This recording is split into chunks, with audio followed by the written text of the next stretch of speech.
अशोक वानखेड़े जी, जो आज का माहौल है और जिस विषय पे हम चर्चा कर रहे हैं, तो दो सवाल हैं।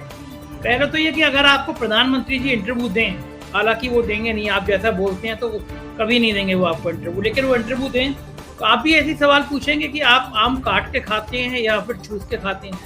ये जो हाल हो रहा है गोदी मीडिया का, दिल्ली में आप रहते हैं, दिल्ली के तमाम बड़े घरानों को, आप मीडिया घरानों को जानते हैं, बड़े पत्रकारों को जानते हैं, और हम जिन गोदी मीडिया की बात कर रहे हैं उनको भी जानते हैं।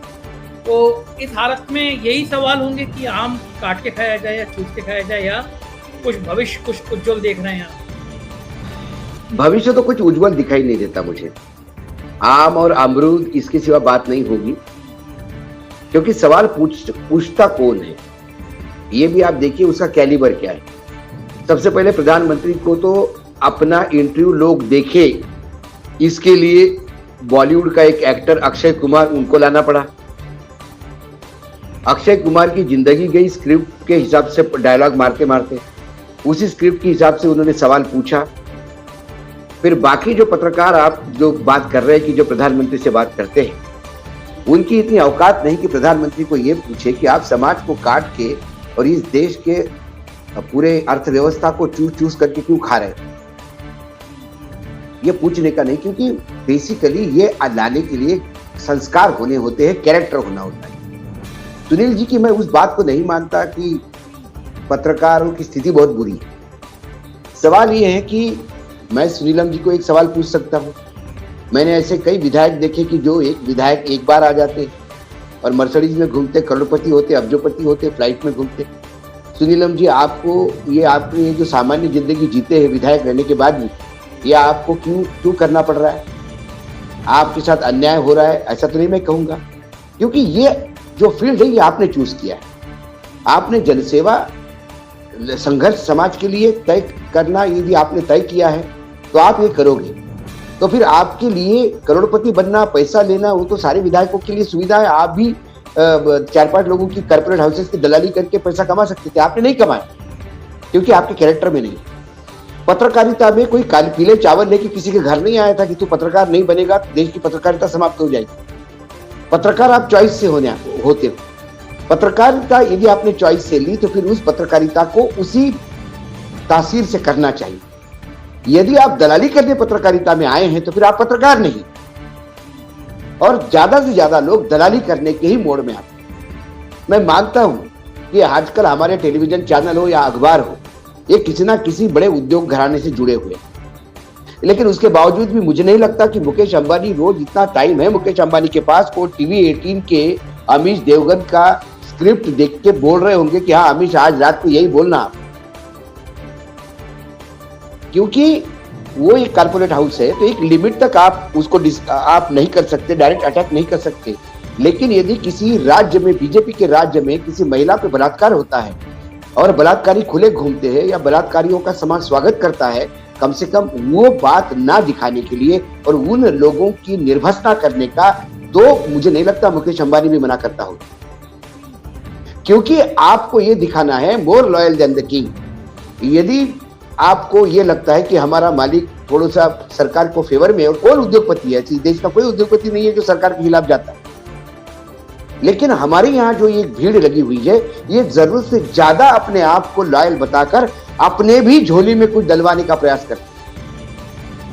अभी झारखंड में, अभी हालांकि मैं तो नाम लेके बोलता हूँ, मैं वो एबीपी जो सबको रखे आगे वाला जो चैनल है, उसमें वो लियाकत मैडम जो है वो प्राण ले रही थी लोगों के, बिल्कुल उनके ऊपर चढ़ बैठे हुए, क्योंकि यहाँ पे वो लड़की जलाई जा रही है एक झारखंड में, और झारखंड की सरकार जो है वो छत्तीसगढ़ में बैठी हुई है। तो जहां सरकारें हैं वहां अत्याचार नहीं होते। उसी उत्तर प्रदेश में जो सैकड़ों लड़कियां जलाई जाती है और बलात्कार आम दिन होते हैं, बलात्कार करने वाले के माँ बाप को भी मार दिया जाता है। बलात्कार हुई लड़की को रात को सरकार चुपचाप जला देती है, घर वालों को पता भी नहीं पड़ता। तब ये लोग कहां जाते हैं? पालघर में 2 साधु की हत्या होती है, पूरा सोनिया गांधी ने पोप को फोन करके बोल दिया, अर्णव गोस्वामी कहते हैं कि मैंने हत्या करवा दी। मतलब पोप ने जैसा फिल्मी अंदाज में फोन करके बोल दिया हो कि 2 साधु की हत्या करवाओ। और महाराष्ट्र गवर्नमेंट को कटघरे में घेरा क्योंकि वो बीजेपी का साथ नहीं थे। और उसी पीरियड में उत्तर प्रदेश में सैकड़ों साधुओं की हत्या हो गई, उस पर आवाज नहीं निकलती। तो ये आप किसी ना किसी को जस्टिफाई करने की बात कर रही थी कि सोरेन अकेले बैठे हुए हैं, अकेला मंत्री वहां बैठा हुआ है और मुख्यमंत्री बैठे हुए हैं रांची में, सरकार चला रहे। अरे मध्य महाराष्ट्र में अभी सरकार परिवर्तन हुआ, मुख्यमंत्री और उप मुख्यमंत्री 2 ही लोग थे और महीना भर से 2 ही लोग सरकार चला रहे थे। तब ये बताया जा रहा था विकास के काम तो हो रहे हैं, वहां विकास के काम होते हैं, यहां विकास के काम नहीं होते, क्योंकि आप सब्जेक्टिव हो जाते हैं। भारतीय जनता पार्टी के वो सत्ता पक्ष के आप स्पोक्स पर्सन बनते, और स्पोक्स पर्सन भी थोड़ा शर्माता है बोलने, ये उससे भी ज्यादा आगे जाके बोलते हैं, क्योंकि इन सबके धंधे अटके।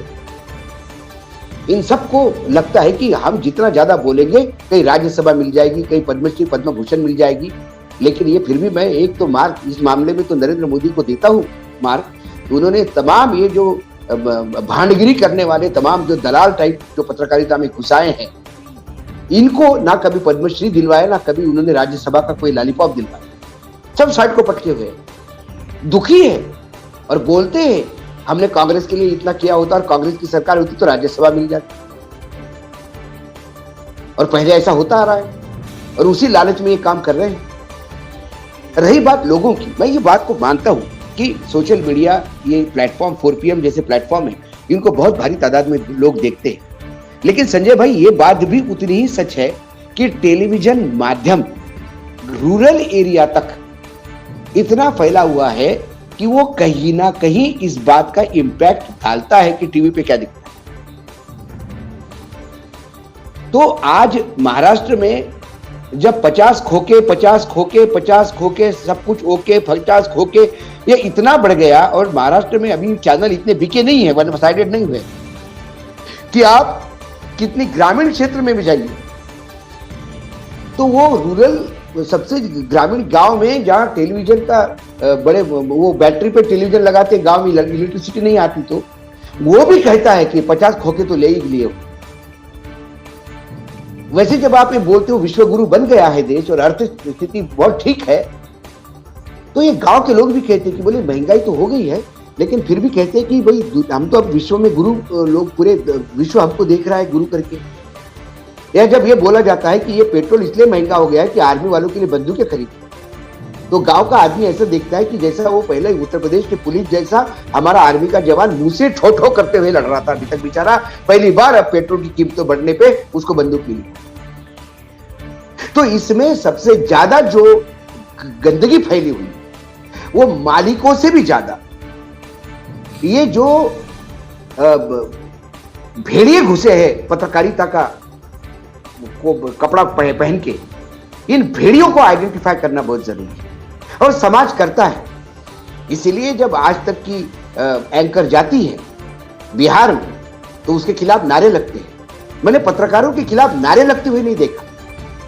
मैंने भी वो भी मंजर देखा कि जब मैं इंदौर में पत्रकारिता कर रहा था और चंद्रशेखर जी की जब पदयात्रा इंदौर क्रॉस हो रही थी, तो रात को चंद्रशेखर जी की आम सभा थी राजवाड़े पे और लोगों को यह पता पड़ गया कि अरुण शौरी उस सभा में आए हुए।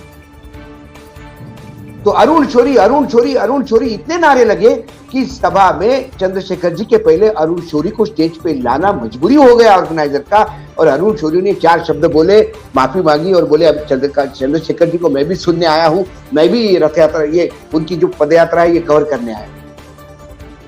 तो वो पत्रकारिता कि जिस पत्रकारिता के लोग नारे लगा के उन पत्रकारों के साथ चलने में अपने आप को सौभाग्यशाली समझते थे, यदि आज पत्रकार हुठ होते हैं, यदि पत्रकारों के आगे दलाल करके लोग उनको वापस जाओ के नारे लगाते हैं, चाहे शाहीन बाग हो या चाहे बिहार में शपथ विधि का कार्यक्रम हो, तो कहीं ना कहीं इन लोगों को ये देखना होगा कि आप इतनी नफरत मत फैलाइए। आज जब पाकिस्तान भारत का क्रिकेट का मैच होता है, अरे तो क्रिकेट है, स्पोर्ट्समैन स्पिरिट होता है। पहले हमने कुछ दिन पहले हमने मैच जीता पाकिस्तान के खिलाफ, कल हमने मैच हारा है पाकिस्तान के खिलाफ। हार जीत तो चलती रहती, लेकिन हमारा चैनल तो ऐसा बताते हैं जो चुनाव यदि हारने के बाद कि उन प्लेयर को तो सोचता होगा कि उन प्लेयर का घर वालों के बारे में चिंतित होते होंगे कि हमारे घर वाले पे हमला नहीं कर दे। ये इतनी जो भारत पाकिस्तान के खिलाफ जो आग उगलती है, या जब चैनल पे जब भारत पाकिस्तान के जब आतंकी हमलों पे जब बात होती है तो ऐसा लगता है कि ये जब क्या एंकर वहां बैठ के आई विटनेस अकाउंट बता रहा है, हाँ, बस इतना बचता है, बाकी की वो हाथ में मशीन गन लेके नहीं मशीन गन चलाता है। एंकर की एंकर का पढ़ना, एंकर पढ़े लिखे नहीं रहते, मूर्ख जैसे बात करते। मेरे तो कई एंकरों के साथ चिक हो जाती है कि आप ये बात किसी करते, आपको पता भी है क्या हो रहा है। जब शिंदे को मुख्यमंत्री बनाया गया तो सारे बीजेपी के स्पोक्स पर्सन और एंकर ये कह रहे थे, मतलब एंकर भी बीजेपी के हो गए कि एक दलित को मुख्यमंत्री बनाया, बताइए, एक दलित को मुख्यमंत्री बनाया और भाजपा ने महाराष्ट्र में, और इनको तकलीफ हो रही है। और मैंने भी पूरा प्रोग्राम चलने दिया, मैंने भी बोला डिस्टर्ब ना करो इनको। और प्रोग्राम के एंड में मैंने बताया कि आप इतने महामहिम हैं, जिसको मुख्यमंत्री बनाया वो मराठा है, ये भी पता नहीं आपको। तब बगले झांकने लगे, अरे ये तो मराठा है, ये तो अभी तक हमने इसको दलित करके जस्टिफाई किया, वो तो बड़ा दलित कार्ड तो बड़ा गड़बड़ हो गया, मास्टर स्ट्रोक तो बड़ा ये उल्टा स्ट्रोक पड़ गया। ये इनकी समझ है, ये इनकी अकल है। लेकिन अशोक जी सुधार कैसे होगा? ये तो इसमें सुधार नहीं होगा, इनको लोग जूते मार के निकाल देंगे, मैं बता रहा हूं। अभी तो हुट हुआ है, जब समाज क्रांति पे उतरता है तो बड़ों बड़ों को लोगों ने ठीक किया है। राजे महाराजे भगे हैं, हिटलर को जाके आत्महत्या करनी पड़ी और लोगों ने दौड़ा दौड़ा के मारा है, क्योंकि आज आप उस समाज का नुकसान कर रहे हो, समाज को मिसगाइड कर रहे हो। आज लोग हमको पूछते हैं कि आप सरकार विरोधी क्यों होते हैं, मतलब सरकार विरोधी नहीं होगी तो सरकार की क्या भाटगिरी करें? हाँ, सवाल सरकार को पूछा जाएगा, सवाल सत्ता को पूछा जाएगा। संजय शर्मा कल मुख्यमंत्री बनते हैं यूपी के, तो इसी तासीर में सवाल पूछे जाएंगे, भूल जाएंगे कि संजय जी हमारे दोस्त हुआ करते थे। क्योंकि ये सवाल सिर्फ संजय के और अशोक वानखेड़े की दोस्ती का नहीं है, ये सवाल उस 25 करोड़ जनता का है उत्तर प्रदेश का, जिसका दायित्व संजय शर्मा पे होगा, जिनकी जवाबदेही हो। तो सवाल तो पूछे जाएंगे, लेकिन सवाल पूछने पे यदि प्रधानमंत्री ये कहे टीवी 9 भारतवर्ष के लॉन्चिंग में कि अरे भाई आपने तो उन्हीं लोगों को इकट्ठा कर लिया जो मेरे खिलाफ होते हैं। अरे पत्रकार खिलाफ। और अशोक जी वो टीवी 9 भारतवर्ष में विनोद कापड़ी और अजीत अंजुम को कहा गया था ना? अजीत अंजुम थे, विनोद कापड़ी थे, सामने हम भी बैठे हुए थे, वो देख रहे थे सब ये जुलूस। उनको तो लगा कि ये सब ये और साथ में पत्रकार मेरे साथ है और पत्रकार मेरे खिलाफ है, ये कहां का बात हो गई भाई? पत्रकार हमेशा देश के साथ होता है, पत्रकार हमेशा समस्या के साथ होता है, तो पत्रकार हमेशा भ्रष्टाचार के विरोध में होता है, और पत्रकार हमेशा जो अच्छा होता है उसको सर पे लेके घूमता है। पत्रकार हिंदू मुसलमान नहीं होता, पत्रकार दलित सवर्ण नहीं होता, पत्रकार पुरुष स्त्री नहीं होता। लेकिन आपको यदि हिंदू मुसलमानी करना है तो ऐसे पत्रकार आपको ढूंढने होंगे जो पत्तलकार होंगे, जो आपके दिए हुए पत्तल के ऊपर झूठन खाने के लिए अपने आप को महिमा मंडित करते होंगे। पत्रकार भूखा भी रहता है और भूखा रह के अपनी ये करता है, इसलिए पत्रकारिता पे अन्याय हो गया। मैं तो बार बार कहता हूं, कोई कहता है कि हमारे पर क्या करे भाई साहब, हम इधर से पैसा नहीं कमाएंगे, तो मतलब किसने कहा?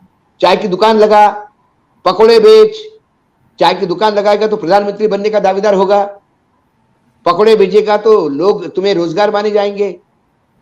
किसने कहा पत्रकारिता में आने के लिए? जिस दिन मुझे लगेगा कि मुझे रोजी रोटी की व्यवस्था करने के लिए मेरा जमीन को बेचना है, मेरे पत्रकारिता को बेचना है, उस दिन मैं दूसरा कुछ काम कर लूंगा ना।